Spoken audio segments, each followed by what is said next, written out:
Chapter 7. Talking. On the train, all the way home, no one said a thing that wasn't a monosyllable. I tried to get Mum and Dad engaged in conversation, but I was flogging not just a dead horse, but a rotting one. Mum and Dad had a lot to talk about, but there was no way they were going to do it in front of me. At last we were home. I'm going to work on my Hinkle 111 if anyone wants me. Dad didn't wait to bother to see if anyone did want him. He headed straight into the front room and shut the door behind him. Mum watched the front room door quietly close, her expression grim. I'm going to watch the news. She went into the living room.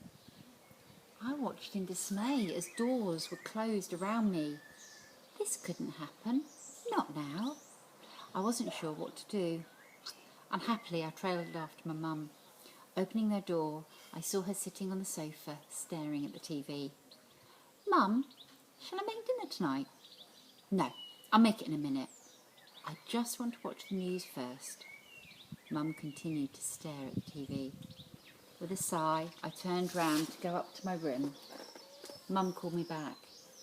Cameron, wait. Mum stood up and slowly walked up to me. Wrapping me in a bear hug, she said, I love you. You know that, don't you? Get off, Mum. Mum let me go and smiled. I love you very much. I just wanted you to know. I don't want you to think that this new baby's anyway a replacement, she continued. Oh, I know that, I said, surprised. It's an addition, not a replacement. Besides, I'm not going anywhere. Of course you're not, Mum agreed. Just as long as he or she knows that I'm in charge, I said. I think you'll find that I'm the one who's in charge, not you. Mum flicked my chin. Mum? Yeah. Can I ask you a question? Mum smiled. Since when have you needed to ask if you could ask? Mum, I'm serious. Go on then. Why didn't you tell Dad you were going to have a baby? Mum's smile vanished. She sighed deeply and sat down on the sofa again. Don't you think that should be between me and your dad? She asked gently. I didn't answer. I stood watching.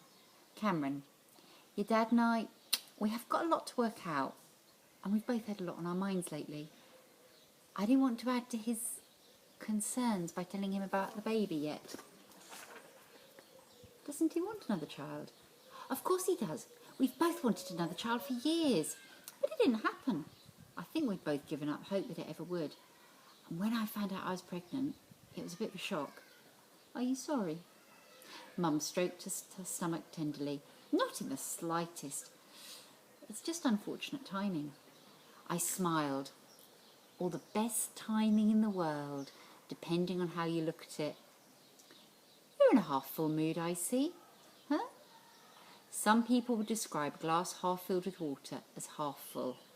Others would describe it as half empty. The description is meant to describe the person. If you say half full, you're an upbeat optimist. And half empty means you're a sad specimen. Mum laughed. Something like that. I grinned. So I'm a half full kind of guy.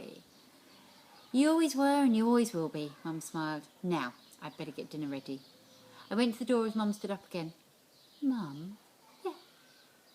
I love you too. I rushed out of the room before my mum could say another word. My face was on fire and I felt very silly, but I'd wanted to say it. I wanted to say it very much. I lay in the bed staring out into the darkness. It was so dark I couldn't tell where the ceiling ended and the night begun. So much had happened in the space of one day. It was hard to keep it all straight and clear in my mind. I was going to get my operation, but it was all top secret and hush-hush. I was going to get a heart from a pig. The faintest trace of unease stirred within me. I stared into the darkness, telling myself off. A heart was a heart, as long as it worked. I couldn't get squeamish, not now. I wanted this operation, didn't I? I wanted to run and dance and swim and do all the other things my friends did without having to weigh up the pros and cons first. And I was going to get that chance. I was going to have the operation and live. And the icing on the cake, Mum was pregnant. Next April, I was going to have a brother or a sister. I smiled to myself, wondering who the new baby would look like.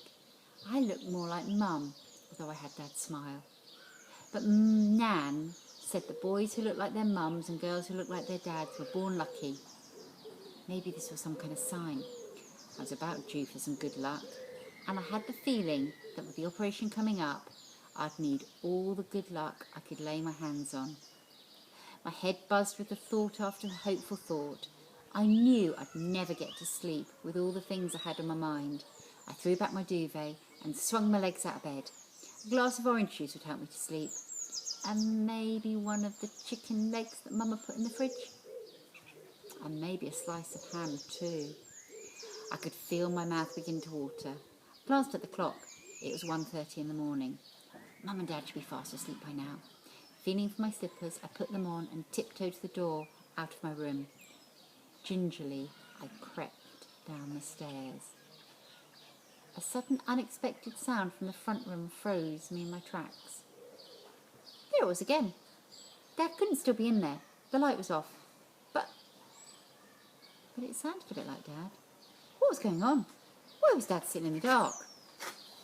I tiptoed to the closed front room door. What should I do? Now I was at the door. I could see just the faintest light seeping out from the room. Dad must have switched on his little angle poise lamp rather than the main light. Very gently I opened the door. It was Dad. He was sat at his table with his back towards the door. Dad, I whispered. His head whipped round at the sound of my voice. I stared, profoundly shocked. I saw something I'd never, ever seen in my life. Something I thought I'd never see. Dad was crying. Dad? I didn't know what else to say. Embarrassed, Dad quickly wiped his eyes. Are you okay? I'm fine. I inwardly grimaced. Stupid question followed by a blatant lie. Go on, Cameron, off you go to bed, Dad said firmly.